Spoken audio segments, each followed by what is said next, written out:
Three sides to every tale we tell. The truth is here, it's ringing bells. Welcome to our deep dive. We're taking a journey through the philosophy book. It's amazing, really, all these ideas laid out from ancient Greece to the modern world. It's like a map of human thought. Yeah, it's wild, right? The book does a great job of breaking down these complex ideas into, well, something you can actually wrap your head around, Yeah. even if you don't have years to spend deciphering the original texts. Yeah, for sure. We're not aiming to turn anyone into a philosophy scholar overnight, but we want to give you a grasp of the core concepts, those ideas that have really shaped how we think. From the ancient Greeks to, well, like you said, to the thinkers of today. Exactly. And the book does this really cool thing. It introduces each philosopher with a little, like a mini biography, Yeah. almost like getting a peek into their lives, right? Yeah. And then it hits you with their major idea. Boom. It's a great way to set the stage for their perspective. It's like a little teaser trailer for each philosopher. Exactly. So we're going to kick things off in ancient Greece, a time when thinkers were really making these groundbreaking leaps in how they understood the universe. Yeah, like Thales of Miletus. He's considered the first real scientific thinker. Instead of just relying on myths and stories, he actually tried to find natural explanations for the world. And that's where his theory of monism comes in, right? Right. Monism. The idea that everything in the universe can be reduced to a single substance. And for Thales, that substance was, get this, water. Water. He thought everything was just water in different forms, Yeah. like rocks and trees and people. Pretty much. Can you imagine the kind of observation that must have taken, seeing how crucial water is for life, how it can change, from liquid to ice to vapor, and then making that leap that everything must be water in some form. It's a pretty bold idea. For sure. I mean, obviously we know now that's not quite how it works, but think about how revolutionary that was back then. It was like a spark that ignited a whole new way of thinking about the universe. And it set the stage for other thinkers to come along and refine those ideas. And then there's, Pythagoras, a name everybody knows, but maybe not for his philosophical ideas. Right. Most people just think about that theorem, a squared plus b squared equals c squared. But that actually illustrates his whole philosophy perfectly. He believed that the universe, at its core, could be understood through mathematics. So he wasn't just obsessed with triangles and geometry. No, not at all. He and his followers, they saw mathematical ratios and harmonies everywhere, in music, in geometry, even in the movement of the planets. They believed in this thing called the music of the spheres. The music of the spheres, what's that? It's the idea that the cosmos operates according to these mathematical principles, and that creates a sort of harmonious symphony, like the universe is a giant orchestra playing out mathematical equations. That's a pretty beautiful concept. Yeah, it is. And, the book makes this interesting point about the different approaches between ancient Greece and China when it came to understanding the universe. Oh, yeah, that was fascinating. Right. While the Greeks were all about, the cosmos and math and these big universal questions, the Chinese philosophers were more focused on social order, ethics, how to live a good life. So it's like the Greeks looked up at the stars and the Chinese looked around at society and how to make it better. Exactly. And I think both approaches they're both important, right? They're asking different but equally valid questions. How do we create a harmonious society? What does it mean to be a good person? Those are questions we're still grappling with today. For sure. And that's what makes philosophy so timeless, I guess. Speaking of timeless questions, the book introduces us to Parmenides. Now, he had some pretty radical ideas about reality. Well, yeah, Parmenides. He was a real mind bender. He basically argued that the world we perceive, the world we experience through our senses, it's all an illusion. Whoa, hold on. So everything we see, hear, touch, it's not real. According to Parmenides, yeah. He believed that the true nature of reality can only be revealed through reason, not through our senses. Okay, that's a pretty hard concept to grasp. I know, right? It kind of goes against everything we intuitively believe about the world. But he made some compelling arguments, using logic and reason to challenge our assumptions about what's real. It's definitely a different perspective. And then you have Protagoras, who famously said, man is the measure of all things. Oh. Talk about a contrast. He was all about relative truth. Yes, Protagoras. So for him, there's no one absolute truth. Yeah. Right? It all depends on the individual's perspective. Exactly. So, what's true for me might not be true for you. And that raises all sorts of interesting questions about, like, how we can even agree on anything if everyone has their own truth. It's a real head scratcher. Right. And then we have Democritus and Leucippus, who came up with this wild idea that everything is made of tiny, indivisible particles called atoms. Okay, now that's something that sounds a bit more familiar.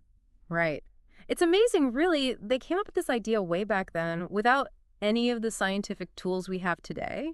So they just, like, used logic and observation to figure that out? Pretty much, they envisioned these tiny particles, these atoms, constantly moving and combining in different ways to form, well, everything we see in the world. And that idea, that concept of atoms, it really laid the groundwork for modern science, right? I mean, it's the basis of physics and chemistry and our whole understanding of matter. Absolutely. It shows you how these philosophical ideas, even if they're not, entirely accurate, can still have this huge ripple effect on human knowledge. It's a reminder that philosophy isn't just about these, abstract ideas floating around. It's about asking the big questions, the fundamental questions that can lead to, well, to amazing discoveries. Totally. It's about pushing the boundaries of what we know and how we understand the world.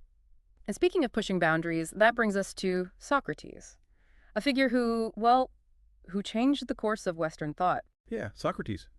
He was all about the pursuit of truth, but not in a passive way. He really believed that knowledge, true knowledge, was the ultimate good, and that the best way to get there, to attain that knowledge, was through relentless questioning. He was famous for that, wasn't he? The Socratic method. Exactly. He would ask these probing questions, really trying to challenge assumptions to expose ignorance, even in people who thought they were, like, super wise. I bet that didn't make him very popular with some folks. Probably not. But his impact on philosophy is undeniable. He shifted the focus from just stating opinions to actually examining those opinions, to really testing them. It's like he was saying, don't just tell me what you think, show me how you got there. Exactly. And he also had some really interesting ideas about the nature of evil. He believed that no one actually desires to do evil. He thought evil actions stem from a lack of knowledge, a lack of understanding. So it's like he saw ignorance as the root of evil?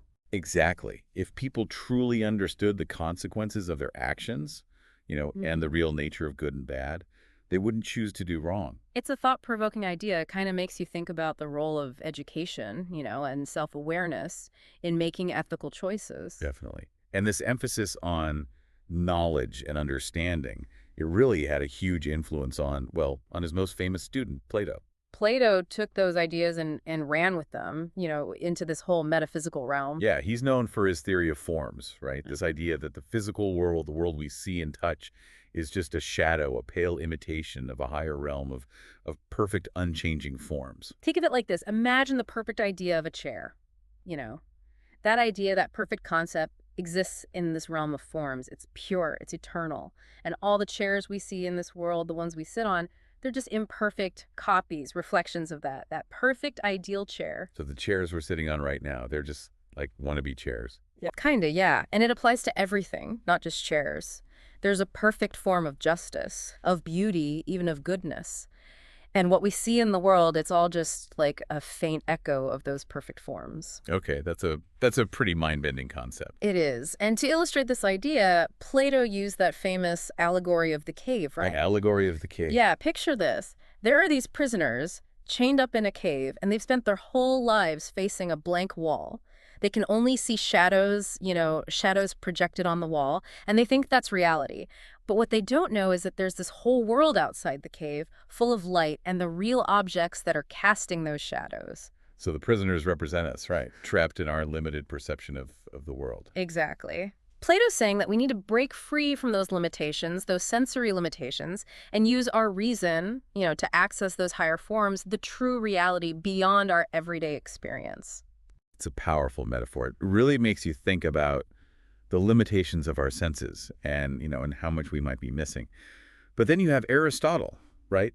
Plato's student. He took a much more, I guess you could say, a more grounded approach. Yeah, Aristotle. He was all about observation and experience. He believed that we gain knowledge through our senses, by interacting with the world around us. So if you wanted to understand, like, what makes a dog, you'd observe a bunch of dogs and look for the traits they all share. Exactly. He was big on empirical investigation. He thought true knowledge comes from studying the world, not just from abstract reasoning. It's a more practical approach than Plato's reliance on, on these intangible forms. So it's like Plato's looking up at the sky and Aristotle was like digging in the dirt. Huh, I guess you could say that. But both approaches are important. They both contributed to the development of Western thought. And that's what's so amazing about these early Greek thinkers. Their ideas, even though they were developed centuries ago, they still resonate with us today. They laid the foundation for so much of what came after. And that's what's so exciting about this deep dive into the philosophy book. We get to trace those ideas, see how they evolved and influenced, well, everything that followed. It's like a giant puzzle where each piece fits together to create this amazing picture of human thought. I like that, a giant puzzle.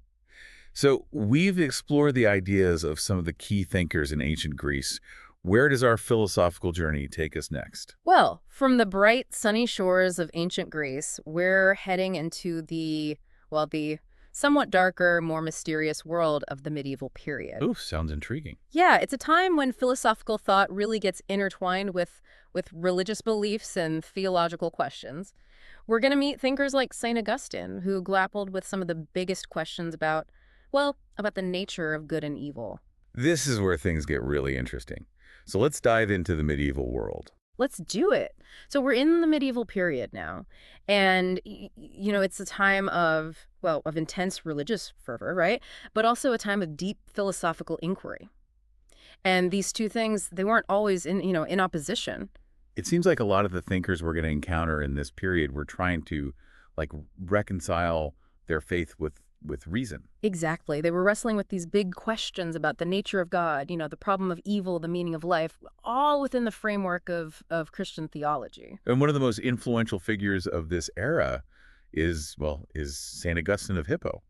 He was a real heavyweight, right? Oh, absolutely. Augustine's writings had a profound impact on Christian thought for centuries. I mean, he was grappling with some of the toughest theological questions, like how can we reconcile the existence of evil with the idea of a benevolent God? Yeah, that's a question that's plagued theologians and philosophers for ages. If God is all good and all powerful, why is there so much suffering in the world? Right.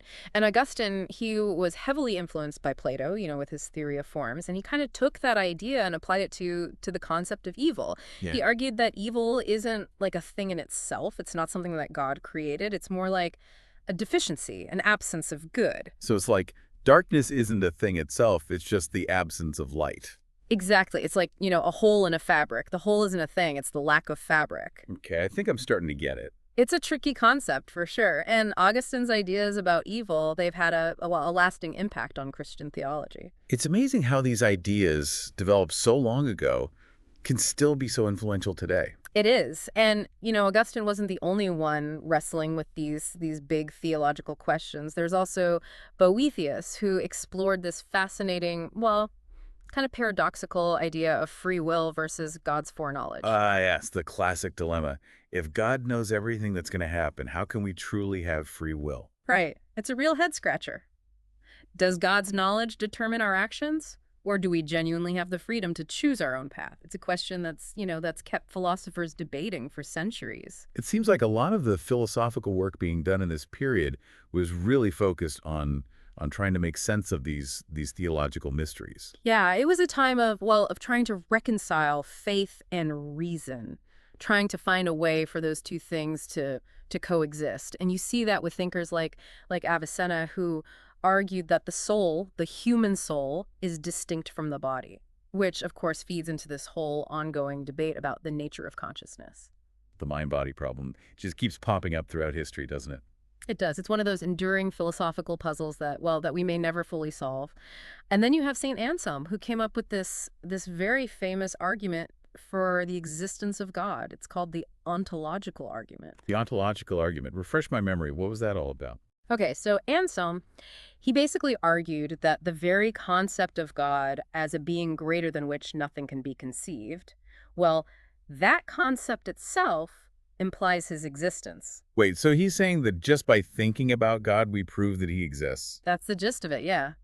He said that if God only existed in our minds, he wouldn't actually be the greatest conceivable being, because a being that also exists in reality would be, well, would be greater. Okay, I see. It's like the idea of God has to include his existence, otherwise it wouldn't be a complete idea of God. Exactly. It's a clever argument, but of course it's been debated and critiqued by philosophers ever since. It wouldn't be philosophy if there wasn't some debate. True. And then you have Averroes, who came along and, well, he had a different take on the whole relationship between philosophy and religion. He actually advocated for their compatibility. He thought they could, enhance each other. So instead of seeing them as like opposing forces, he thought they could work together. Right. He was a big champion of reason, but he also believed that faith was important. He thought that both reason and faith were essential for a complete understanding of, of the universe and our place in it. It's like he's trying to build a bridge between these two different ways of knowing. And then we have Moses Maimonides, who took this kind of unique approach to describing God. He focused on what God is not rather than what God is. What God is not. That's interesting. Yeah, it's called negative theology. It's recognizing the limitations of human language and understanding when it comes to, trying to describe the divine. It's like we can't fully grasp the concept of God, so the best we can do is say what he isn't. Right. And that, in a way, is a form of reverence, right? Acknowledging that the divine is ultimately beyond our comprehension. So we've journeyed from ancient Greece to the medieval world, and we've encountered some really remarkable thinkers along the way. It's amazing how much philosophical ground we've covered. And we're only halfway through the philosophy book. I know, it's exciting. I can't wait to see where our philosophical adventure takes us next. Well, from the theological debates of the medieval period, we're heading into a time of rebirth and renewal, the Renaissance. The Renaissance. Now, that's an era I've always found fascinating. Art, science, literature, it all just exploded. Exactly. And philosophy was right there in the mix, embracing this newfound focus on human potential and the power of reason. It sounds like a breath of fresh air after the kind of heavy theological atmosphere of the Middle Ages. It was. Thinkers were rediscovering the works of classical antiquity, the Greeks and Romans. And there was this renewed interest in humanism, putting humans rather than God at the center of philosophical inquiry. It sounds like a real turning point in the history of ideas. It was. And it sets the stage for some of the most influential thinkers of the modern era. Well, let's dive into the Renaissance and see what treasures we uncover. All right, so we're in the 19th century now, and things are, they're really starting to heat up. I mean, this is a period of massive change, revolutions, new ideologies, and philosophy is right there in the thick of it, grappling with all these new ideas. Yeah, you can really feel that energy, that sense of like upheaval and possibility in the ideas that were emerging. It's a time when people were really starting to question the old ways of doing things, in politics and society and everything. Exactly. And you see that reflected in the work of thinkers like John Stuart Mill, who was a huge proponent of utilitarianism. Utilitarianism, Yeah, right. yeah. That's the philosophy that's all about maximizing happiness, the greatest good for the greatest number of people. It sounds pretty straightforward on the surface, but imagine it gets pretty complicated when you try to actually put it into practice. Yeah, for sure. I mean, it raises all sorts of questions, right? Like, how do you even measure happiness? And how do you balance the needs of the individual with the needs of the group? It's not always a simple equation. It's like, whose happiness matters more? And how do you decide? Right. It's a philosophy that really makes you think about ethics and morality and how we make decisions that impact others. But, Mill, he wasn't just about calculating happiness in some abstract way. He was also a big advocate for individual liberty, for social reform. So it's like he wanted to create a society where people could be happy, but also where they could be free, free to think for themselves, free to live their lives as they saw fit. Exactly. He believed in freedom of thought, freedom of expression, and he even argued for tolerance of unconventional lifestyles, as long as no one was being harmed.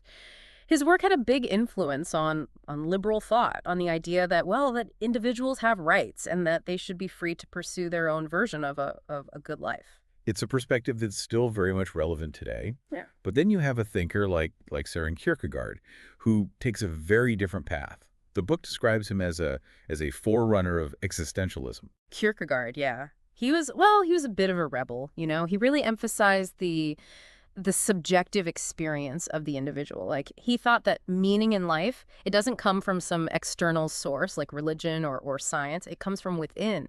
So it's about like creating your own meaning, Yeah. making choices and taking responsibility for those choices. Exactly. And he saw faith, religious faith, as a leap, a subjective commitment that you can't really justify through logic or reason. It's about embracing the uncertainty, the absurdity of life, and just taking that leap. It's like you can't always explain why you believe in something. You just do. Right. And he thought that was okay. In fact, he thought it was essential for a truly meaningful life. It's a pretty powerful concept. It's about accepting the mystery, and finding your own truth, even if you can't like logically prove it. And that perspective, it still resonates with a lot of people today, I think, especially those who are questioning traditional beliefs and trying to find their own way in a world that can often feel, pretty chaotic and confusing. Speaking of challenging traditional beliefs, we can't talk about the 19th century without talking about Karl Marx. His ideas had a massive impact on history. I mean, they literally changed the course of the 20th century. Marx, yeah. He was a revolutionary in every sense of the word.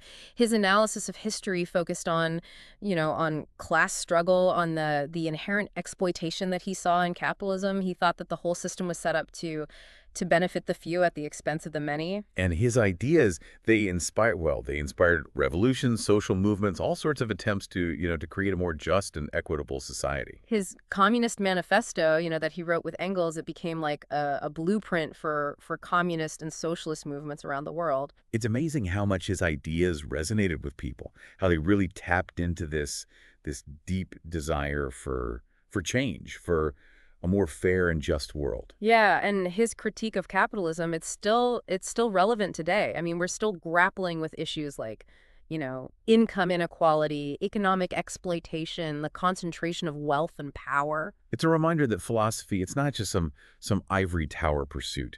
It can have a real impact on the world. It can inspire action. It can drive change. Absolutely. And you see that with a thinker like Henry David Thoreau, who was a big believer in the power of individual conscience and civil disobedience. Thoreau, right. He was the one who said, if a law is unjust, then break it.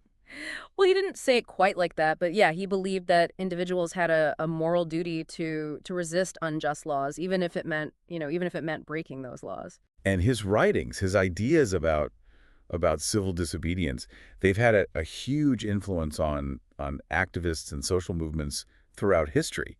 I mean, everyone from Gandhi to Martin Luther King Jr. was inspired by Thoreau. Yeah, it's incredible, really, how his ideas have resonated across cultures and time. And, it's a reminder that we all have the power to stand up for what we believe in, even if it means going against the grain, against the established order. It's about having the courage to say no, to say, this is wrong and I'm not going to be a part of it. Exactly. And that brings us to another important movement that emerged in the late 19th and early 20th centuries, pragmatism. Pragmatism. Now, that's a philosophy that sounds pretty practical. It is. It's all about, focusing on what works, what makes a difference in the real world. Instead of getting bogged down in abstract debates, pragmatists were interested in the practical consequences of ideas. So it's like, what's the point of an idea if it doesn't actually lead to anything, if it doesn't make a difference? Right.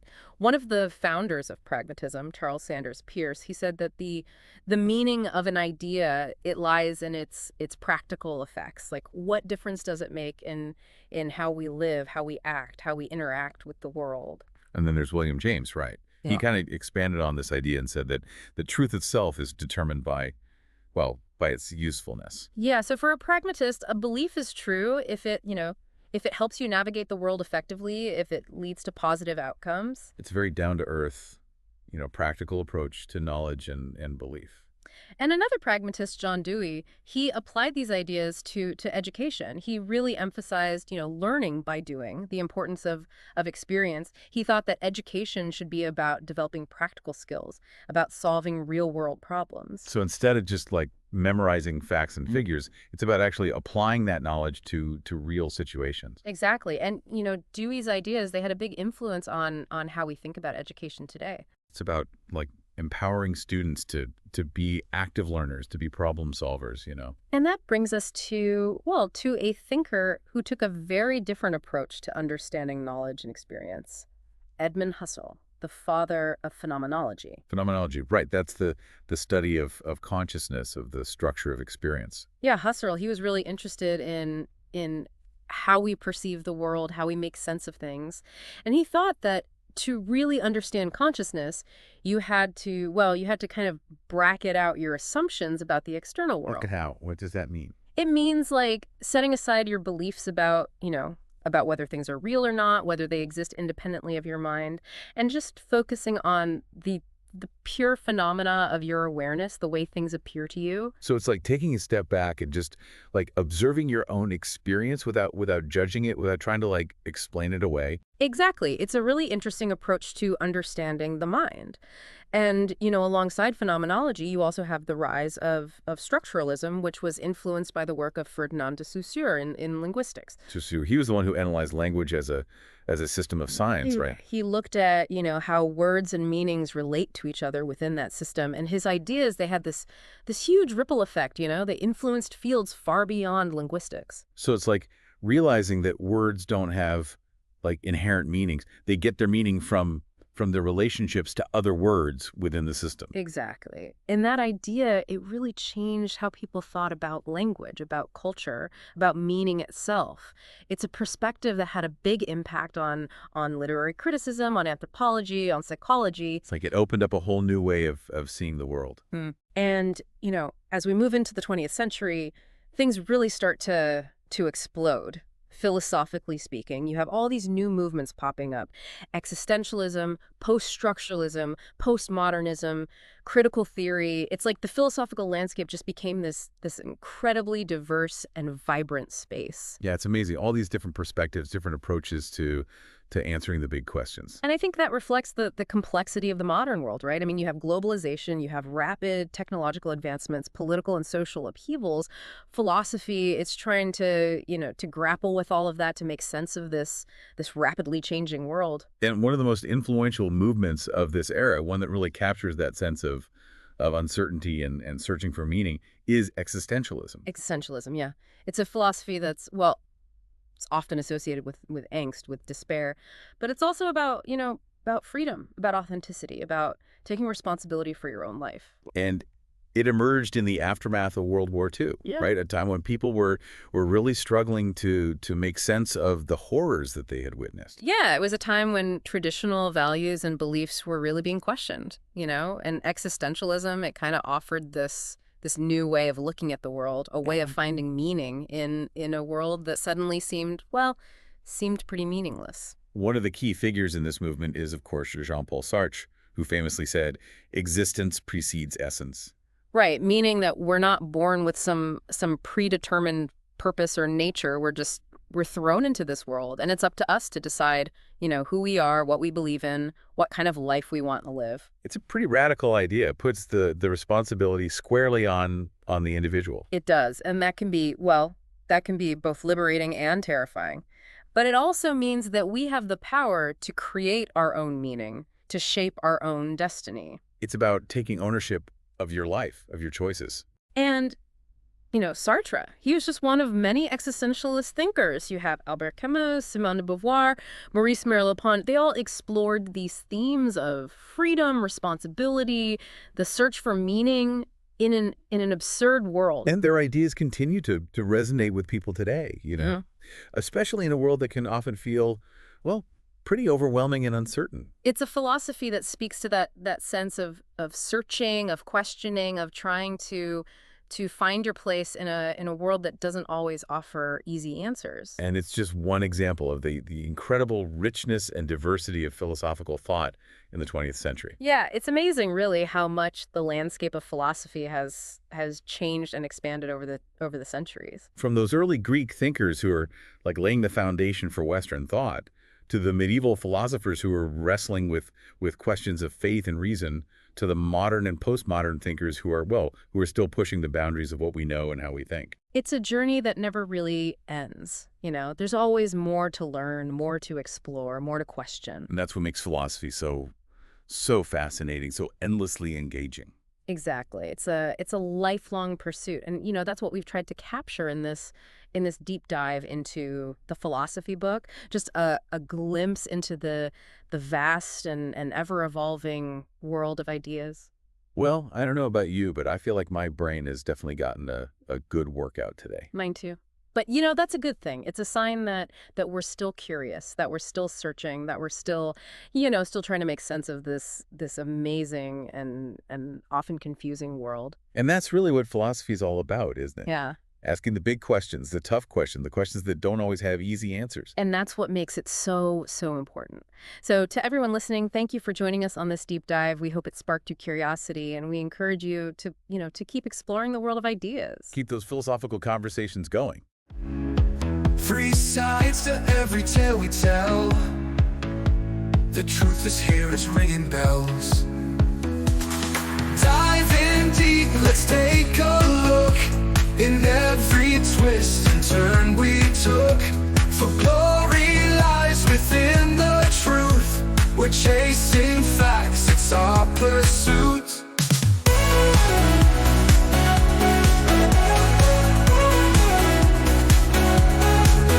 Stories break and come alive, digging deeper to survive. In the chaos, hear the call.